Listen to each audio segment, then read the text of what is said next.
San Diegans accomplish great things every day. We care about our neighbors and our community. We are proud of our diversity. We are resilient. We hold our leaders accountable. We live in one of the most dynamic cities in America, the San Diego Union-Tribune, telling San Diego's story for more than 150 years.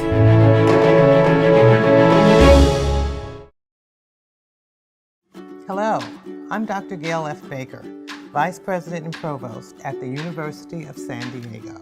And I'm Dr. Noelle Norton, Dean of the College of Arts and Sciences here at USD.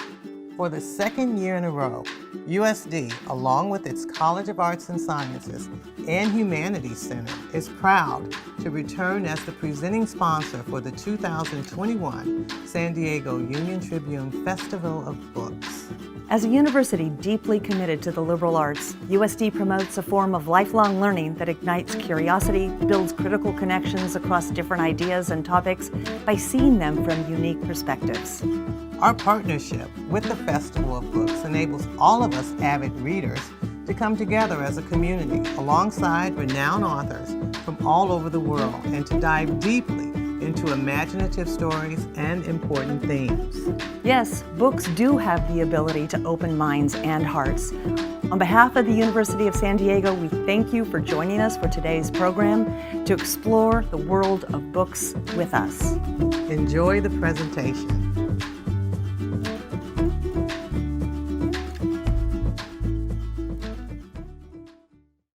SDCCU makes getting a great deal on an auto loan easy. Whether you're in the market for a new or used vehicle, you can complete your application online from the convenience of your home and get pre-qualified before you shop. And with rates as low as 1.99% APR and 90 days before you have to make your first payment, getting an auto loan has never been easier. Apply today at sdccu.com. SDCCU. It's not big bank banking, it's better.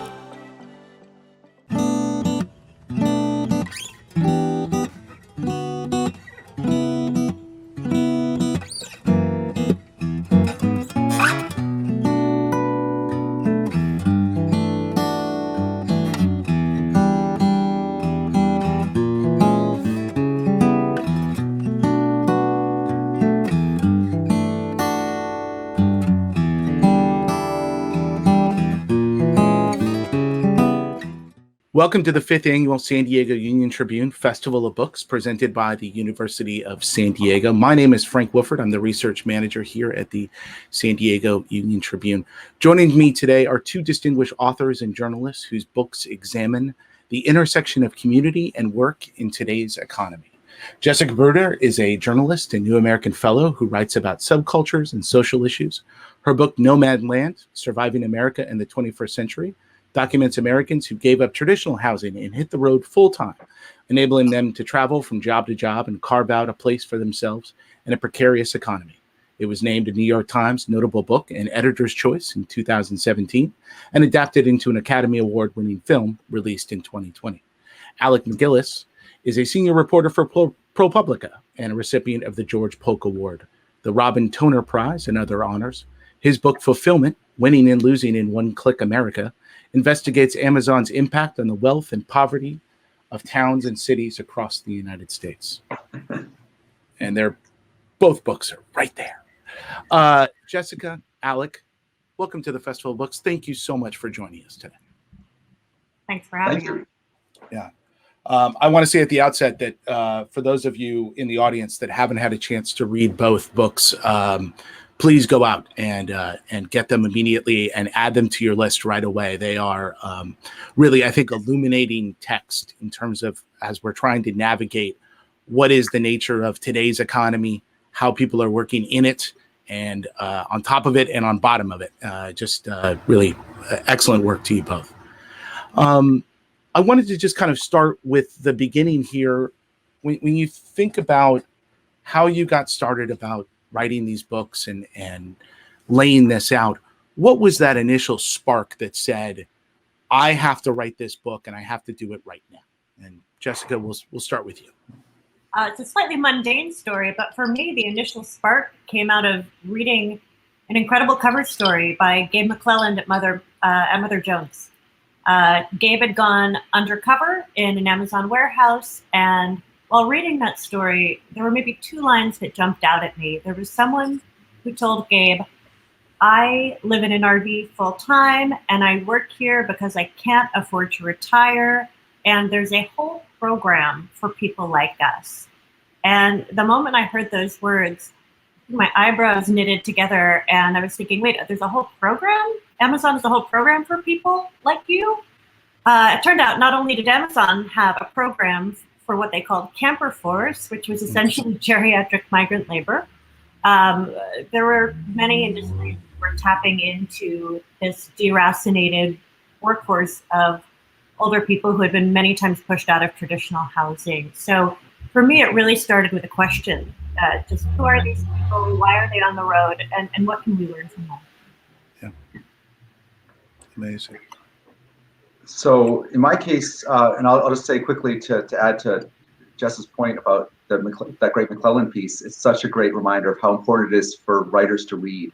So many of my best sort of ideas have come actually from other people's pieces, and that's such a good example of that, how we find things, nuggets like that lead us on.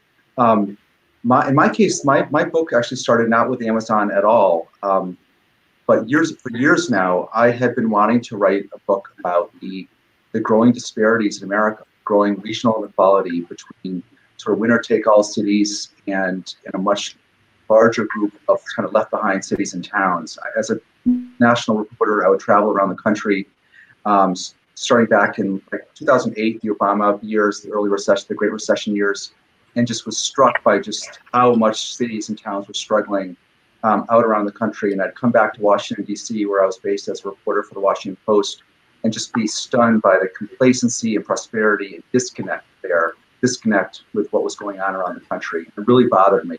And it struck me even more when I moved back to Baltimore and saw the gap, even just between those two cities, just 40 miles apart, and just how big that disparity had gotten, and how unhealthy it was for both sorts of cities, both inner cities and the left cities. Things have just gotten completely out of whack in this regional inequality. And I wanted to write about it, especially after Trump won election in 2016. I saw just what a distorting effect this regional inequality was having on our politics. And so I thought, how can I capture this in book form? And I finally settled on Amazon as the frame through which to tell the story. Right. And I settled on it for two reasons quickly. One was that the company is just, of course, so ubiquitous in our life now, so omnipresent, that it's just a handy thread to take you around the country and show you what we're becoming as a country.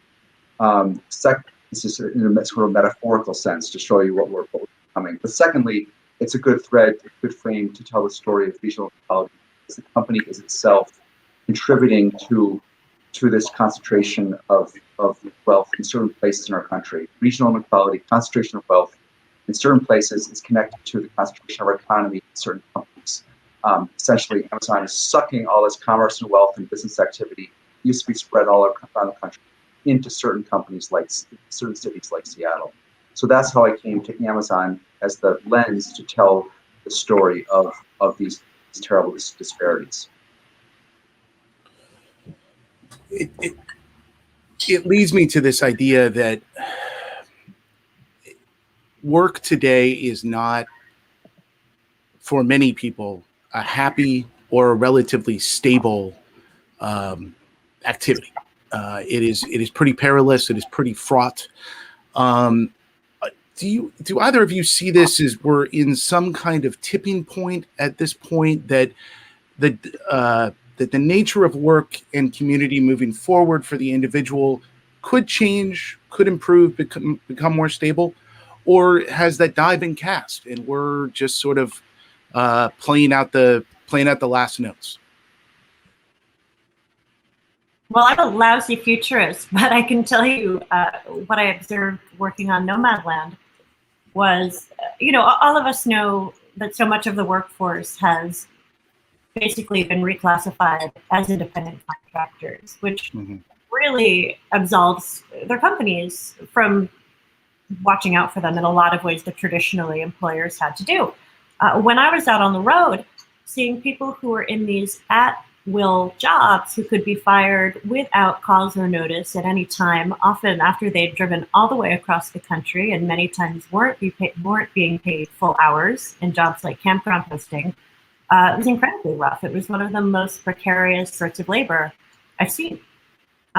It's interesting right now to see how we're in a place where workers temporarily seem to be asserting more of their power. We know now that there's this race to unionize Amazon. The Teamsters are jumping in.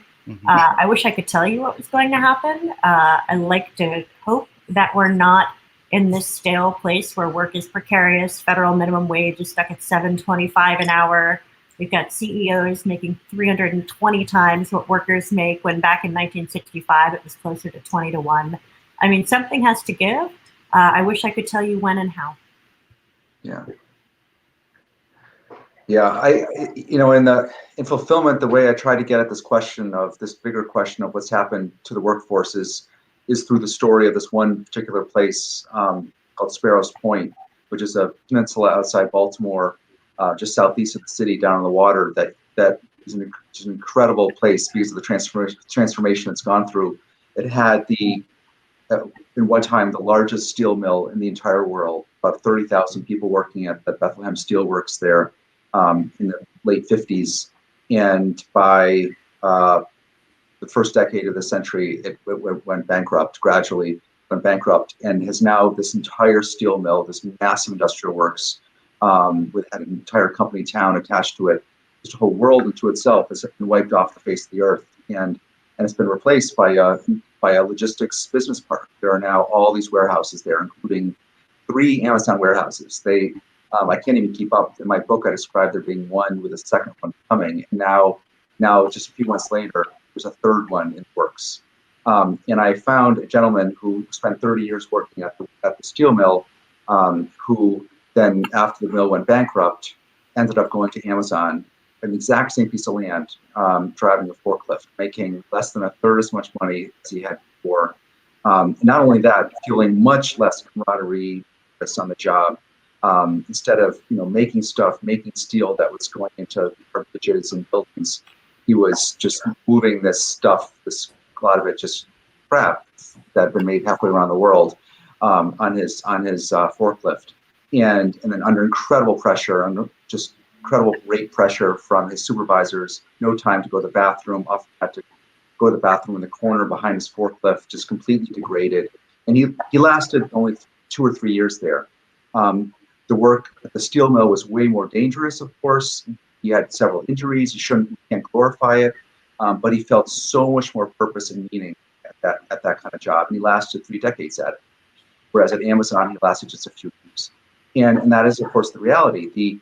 As we now are learning, was that incredible Times piece just a week or 2 ago about the pandemic year at Amazon, and it just gets into the fact that the company is actually encouraging high turnover, encouraging transients. They don't want people to stick around, because if people stick around, they're more likely to create bonds of solidarity and possibly organize. They're more likely to move up the pay ladder and cost the company more. So they're actually encouraging people to leave. It's really pretty remarkable if you think about it.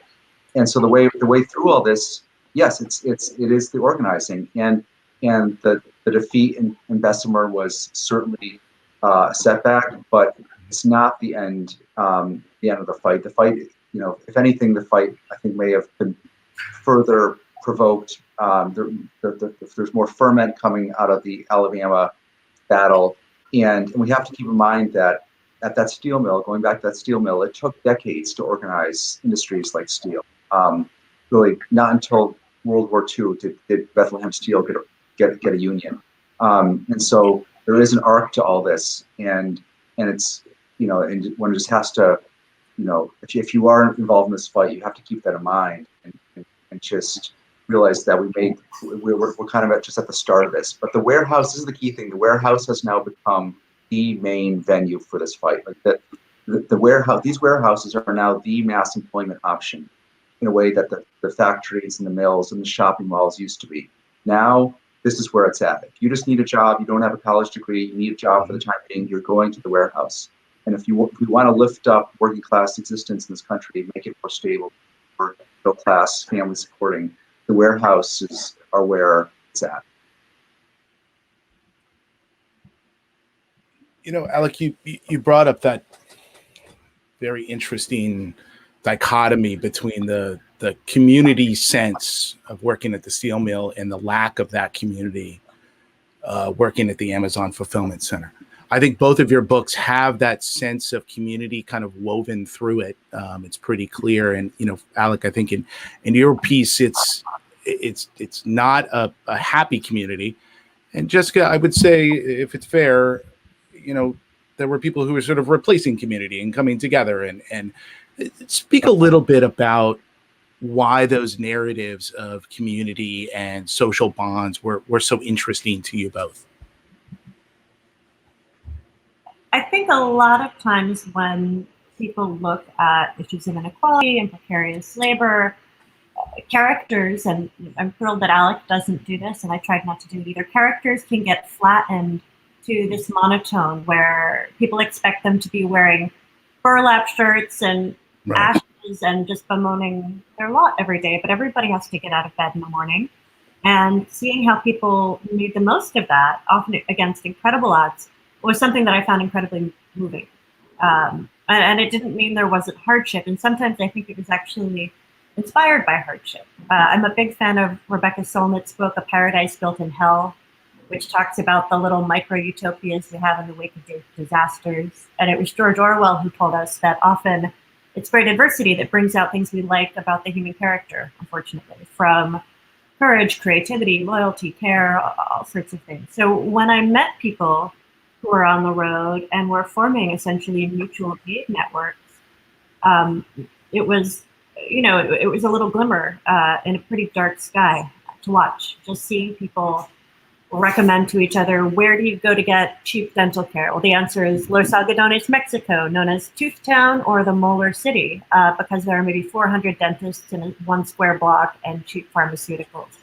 How can you boondock, which is, camp off the grid and pay very little? How can you stealth camp in the city without being rousted by the police? There's a whole kind of group of people sharing this lore and sharing these tips. And it's really coming out because of the adversity. But this ecosystem, at least the one I covered, can only get so big. And with the eviction moratorium wearing off, the CDC says only one more month, there are going to be a lot more people on the road and a lot more people using vehicles as shelters of last resort. And when I listened to Alec talking about just how big a role the warehouse economy has come to play, and the fact that churning through workers has always been a feature for the company rather than a bug, and how explicitly that was explained in the New York Times article that Jodi Cantor and her co-reporters did. The funny thing is, when you're a dominant economy, if they believe they can keep churning, they're going to hit the bottom of a labor pool. You can't constantly bring people in and spit them out and be a dominant employer. So again, I will say something's got to give. Yeah. And I hope solidarity is the way through. We'll see what happens. Right. Yeah, I mean, one of the things I just loved so much about Nomadland, about reading the book, was just that sense of community that these people have managed to create, despite just this a life that could not really be more transient, and almost like this extreme form of the Amazon transits, but yet they have managed to create that community. And it's wonderful to see that, because I really do see that the loss of that generally around the warehouses being one of the biggest costs of them. When I was speaking to Amazon for the book, and they would just kind of throw back at me, oh, what's the big deal? What's the harm here? We're paying more than minimum wage. We're bringing jobs to these places. What are you all complaining about? And you try to sort of articulate what has been lost in this new way of work and way of life. And that's such a big part of it. Is the loss of community, of togetherness, of connectedness, of fabric.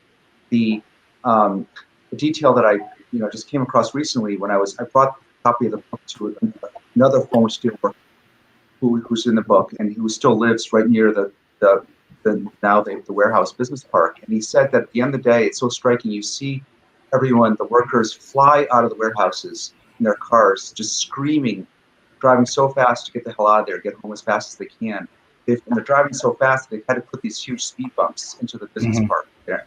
And actually, I hit my car at it once. They're really bad, really high, but because there was this problem, people driving out so fast, and the contrast with what used to happen, of course, at the mill when you roll out of your shift, and so often, for better or worse, you would roll into the bar with your workers or the diner or whatever time of day it might be, and there was this much more sense of like you being together, part of a unit, going to do this task. He described it as almost a foxhole feeling, or firefighter crew going to work. We're going in together to roll some steel, and there's none of that sense now. I brought this up when I was speaking about the book in New York, and a New York Amazon worker piped up and he said, "Yeah, there's no way I'm going to go out for a beer after work with Joe. I have no idea who Joe even is." Right.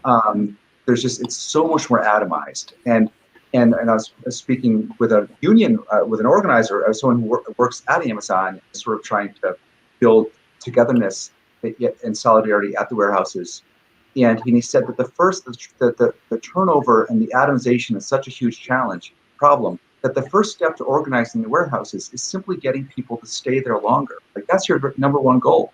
And the way they try to do that is simply by trying to build some kind of feeling of family and togetherness, even if it means just bringing like enchiladas a whole bunch of enchiladas in one day and just kind of pass them out and getting people to talk to each other during break.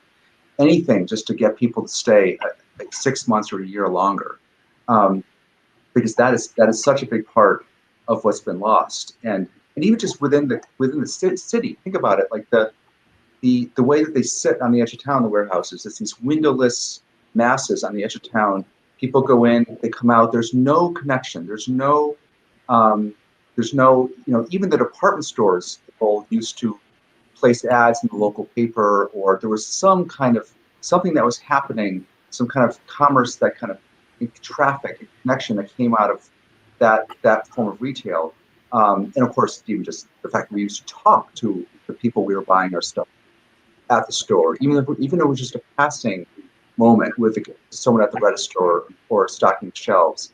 And now, of course, it's utterly, there's nothing there. There's no connection. We probably don't even deign to look up at the guy who's dropping the box on our front step. So that, I really do see that as possibly the biggest cost of this new mode. Yeah, to piggyback off of that, because I've reported on something that I think reinforces what Alec was telling us about, again, how hard it is to build community when you don't have these bonding ties at work and you have so much attrition. I did a Wired cover about a year, 2 years. I've lost sense of time in the pandemic, but about the East African community in Minneapolis, and how that group was more successful than many others I'd seen in doing some sort of organizing. And it's argued that for the first time they were able to bring Amazon managers to the table, but they had a built-in source of solidarity that a lot of communities don't. It was the East African connection, or more specifically, the Somali connection.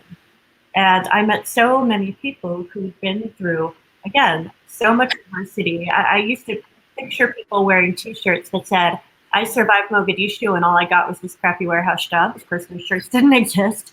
But again, the solidarity that created seemed like a really effective tool. And, it existed there. It was pre-existing. And again, the challenge of building it in these warehouses where people spend so little time together, they're often at their own workstations now that the robots are everywhere. And it's incredibly isolating. I mean, I've been in there with my robot, and my robot kept bringing me patchouli all day. And then that's kind of what I did. And I'm not going to go have a beer with a stick of patchouli. So. Right. We're all sort of coming out of, or struggling, I think, with the last 18 months and the specter of COVID and everything else. And, I'm sure there will be long-term and permanent changes that happen for each of us on the micro level and the macro level because of this. Were either of you struck, at the outset, like, could you prognosticate that how it played out was how it was going to play out from a worker sense, or were you surprised by how it sort of played out as it did and how it continues to play out? I'll say that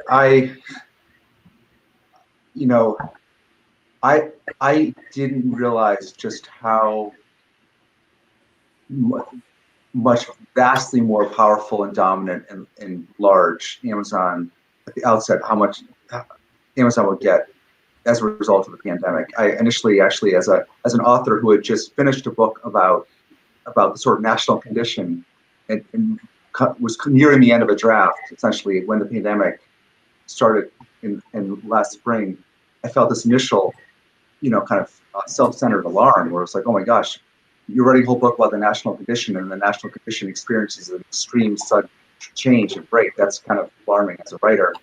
And it was only a few months later that I discovered, oh my gosh, like Amazon is going to get so much vastly more dominant and ubiquitous as a result of this thing, because I just didn't realize just how much, essentially with what alacrity a lot of us were going to embrace that mode. A lot of people would sort of stayed away from, had some compunction about doing the full Amazon kind of lifestyle. Now, you no longer didn't even have to feel any guilt about it. You could feel actual sort of virtue. Right. And the cardboard pile of boxes on the porch became almost a virtue. You had full approval from the authorities to take this route, this approach, and to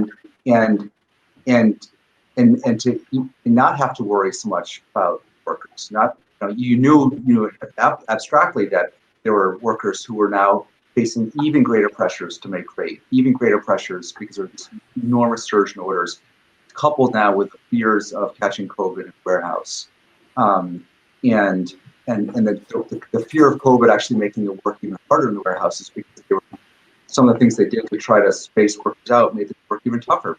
Now you had, instead of 2 people at a given station, 2 people on a given task, you only had one. You only had one person loading the truck now instead of 2.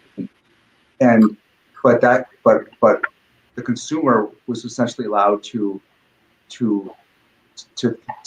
not worry about that, because we actually now had, or felt like we had, this kind of real, almost a kind of a public health order to get all of our stuff this way. And so it was a few months in that I realized that this was actually going to make this all much more pressing as a subject.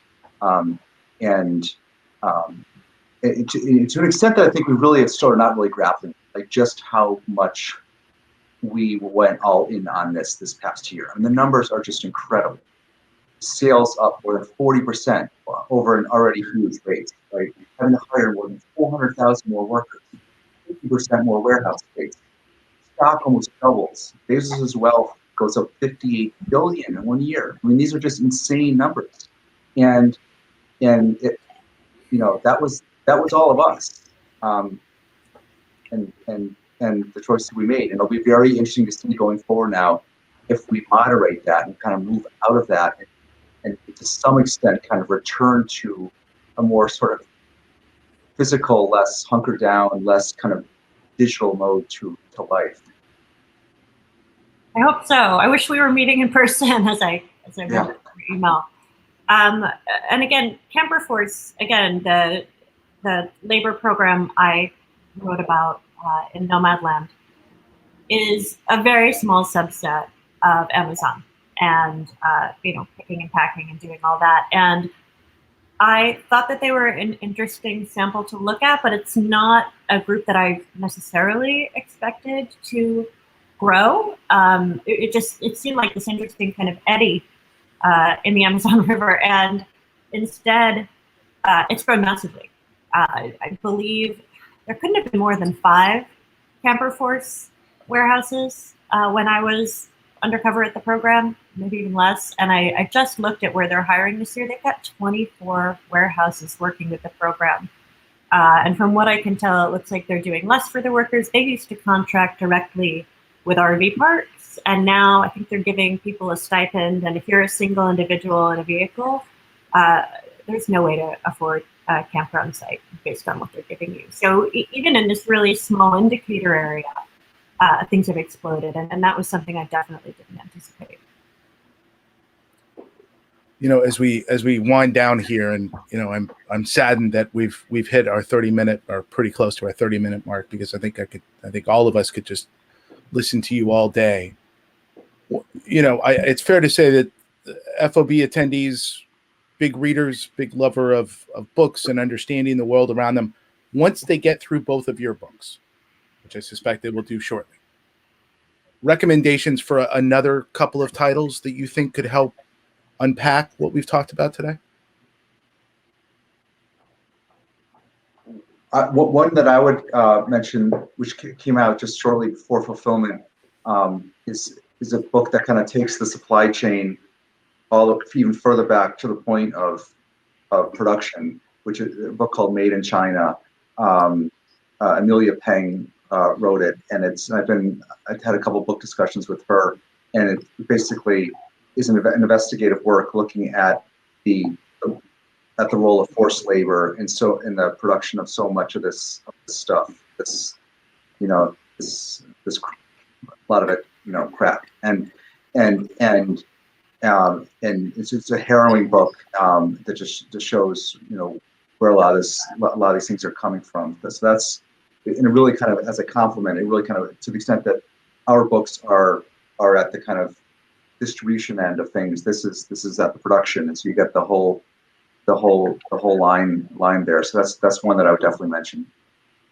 And to round it out, if I'm sure many of your attendees or viewers have already read Evicted by Matthew Desmond, but I cannot recommend it highly enough, because while we're here talking about labor issues and precarity, housing, again, just compounds these challenges of living in a precarious economy, and the fact that it's another area in which our society has a lot to improve on. It's just an incredible work of sociology and reporting, and so if anybody out there missed it on the first go round, I think it's a great time to read it now, particularly with the eviction moratorium coming to an end in about a month.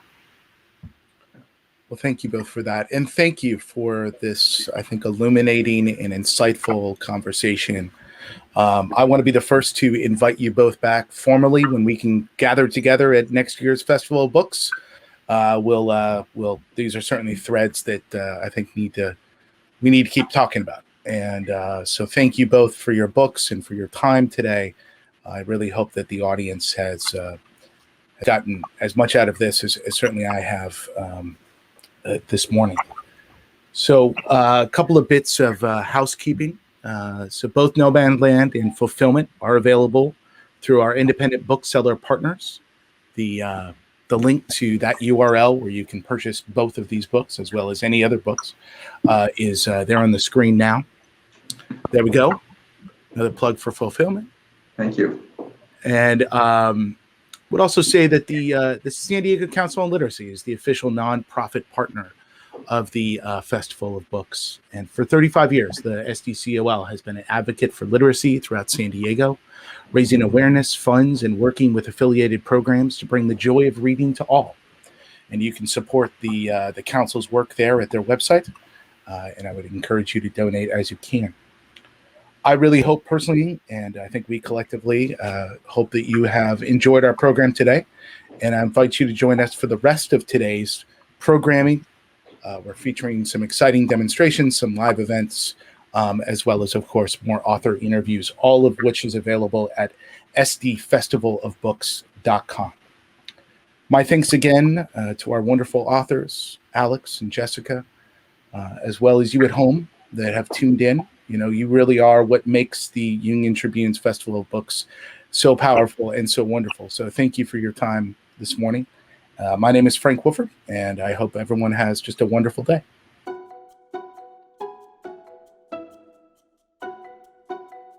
Hello, I'm Jose Cruz. I'm the CEO for the San Diego Council on Literacy. We work with a network of 29 youth, adult, and family literacy programs that annually serve 160,000 residents of all ages at no cost. Our mission is to unite the community to support literacy. It's an exciting year for us. It's our 35th anniversary. It's also the 5th anniversary of the San Diego Union-Tribune Festival of Books. The San Diego Council on Literacy is a beneficiary of this event.